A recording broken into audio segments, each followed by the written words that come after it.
Bueno, siguiendo ahora, vamos a realizar la explicación del modelo matemático del control de agarre.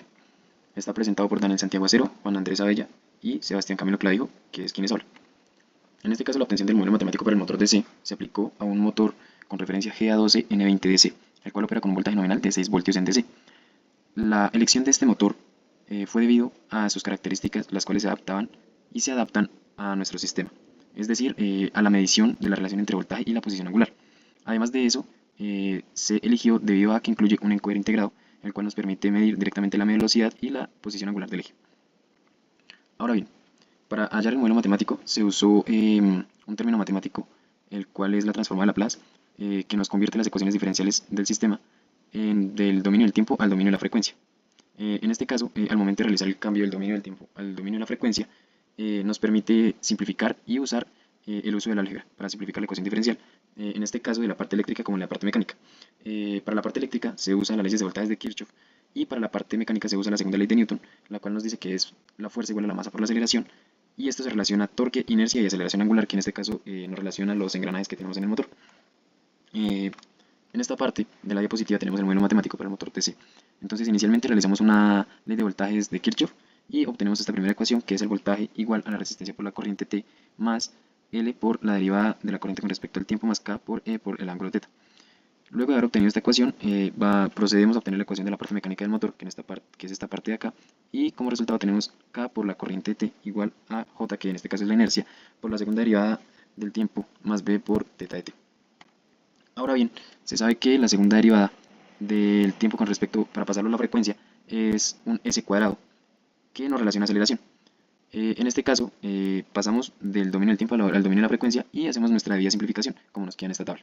Luego de eso, tenemos que de la ecuación diferencial mecánica, después de haberla pasado al dominio de la frecuencia o el términos de Laplace, despejamos la corriente y S y obtenemos esta expresión. Una vez obtenida esta expresión, la reemplazamos en la ecuación diferencial de la parte eléctrica. Como se puede observar, aquí está la álgebra necesaria, que nos simplifica Laplace. Y en esta parte obtenemos nuestra ecuación resuelta en términos de voltaje sobre el ángulo que necesitamos. En este caso nos da K, que es una ganancia del motor, y tenemos RJ por S cuadrado más S, factor de RB más KE por K. Ahora bien, nosotros hicimos una simplificación del motor, el cual nos relaciona la ganancia del motor, y eso se hace al asumir una inductancia cero y se desprecian algunos términos y se pueden generalizar otros. En este caso, P lo tenemos como RB más KE por K sobre RJ. En esta parte, al momento de simplificar y de agrupar términos, podemos dividir todo entre RJ para aquí que no solo nos quede un S, y acá, en esta parte, al momento de dividir entre RJ nos queda esto. Tenemos que K, que es la ganancia del motor, la obtenemos con la velocidad angular sobre el voltaje aplicado. Y por ende nos queda de esta forma la ecuación del modelo matemático para el motor DC, la función de transferencia. Ahora Ahora bien, se va a más adelante. explicar cómo se hallan los valores de K y P para el motor DC. Bueno, para obtener este modelo entonces, primero se realiza un montaje experimental utilizando un puente H, una fuente DC y un osciloscopio. El objetivo de este experimento fue identificar dos parámetros fundamentales del sistema, la ganancia del motor K y el parámetro dinámico P. Para esto se utilizó el encoder del motor, el cual tiene una resolución de 7 pulsos por revolución. A partir de la señal medida en el osciloscopio, se obtuvo la respuesta del sistema ante un escalón de voltaje.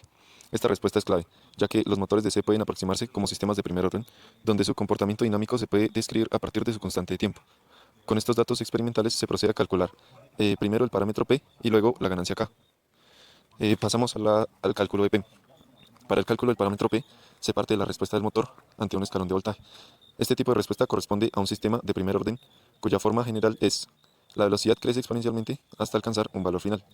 Un aspecto importante de estos sistemas es que el 63% del valor final se alcanza en un tiempo específico conocido como constante de tiempo. En este caso, utilizando el osciloscopio, se midió el tiempo necesario para alcanzar ese 63%, obteniendo un valor de 16.9 milisegundos. A partir de esto se calcula el parámetro P como el inverso de ese tiempo, lo que da como resultado aproximadamente 59.17.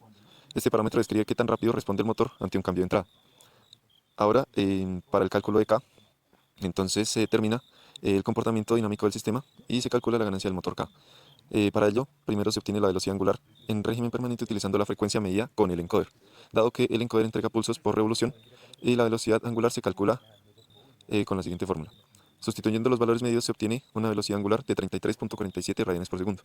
Luego, usando la relación en estado estacionario entre la velocidad y el voltaje aplicado, se calcula la ganancia del sistema, como se observa en la ecuación, y finalmente se obtiene un valor de 370.2 radianes por segundo. Este valor representa la relación entre la entrada y la salida.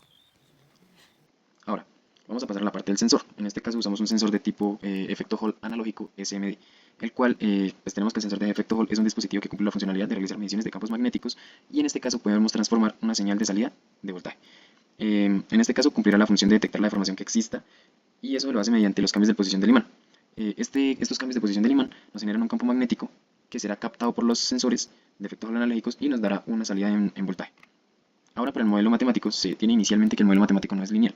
Esto ocurre a varios factores y uno de ellos es que el modelo matemático de los imanes no es lineal debido a que cambia no linealmente mediante la deformación del campo magnético.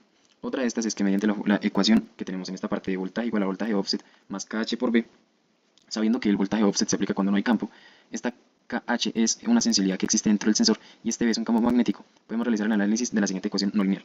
Tenemos que BF, que es el voltaje con respecto a la fuerza, es igual al voltaje offset más K sobre DO menos F sobre K a la N. Esta parte de acá une todas las definiciones que son mecánicas, distancias, campos y sensores, y este primer modelo es no lineal debido a que en el denominador está la distancia incluida y está elevado a una potencia. Esto nos hace que tengamos cambios abruptos entre fuerzas y voltajes. Entonces, debido a esto, no es lineal el modelo matemático inicialmente.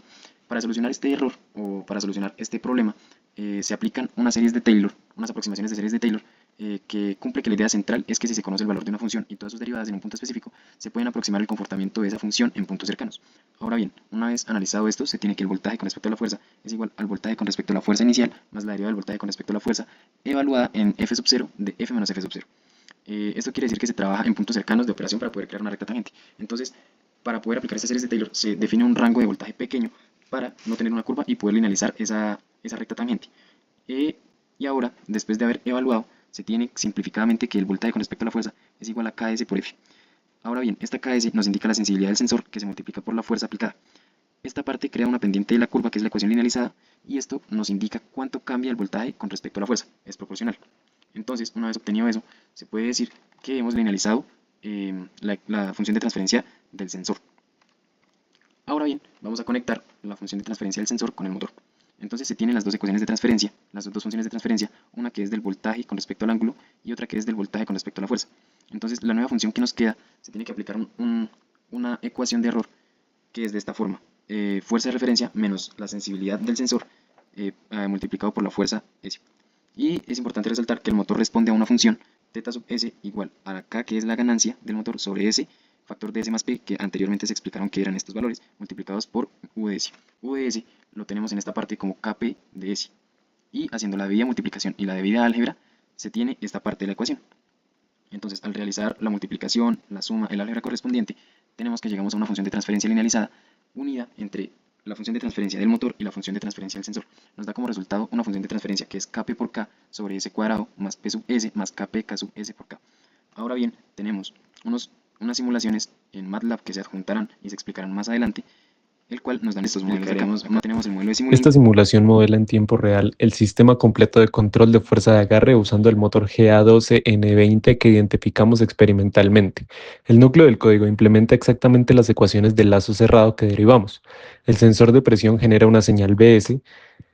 Se calcula el error entre la presión deseada, Bref, y la presión actual. El controlador proporcional produce un voltaje U y ese voltaje se aplica a la función de transferencia del motor G, ds igual a K sobre S por S más P, que integramos numéricamente con el paso de tiempo de 5 milisegundos. La garra visual se mueve en función del ángulo θ del motor. Cuando hay poco contacto, el error es positivo y el motor se cierra. La presión sube hasta alcanzar Bref y el sistema se estabiliza.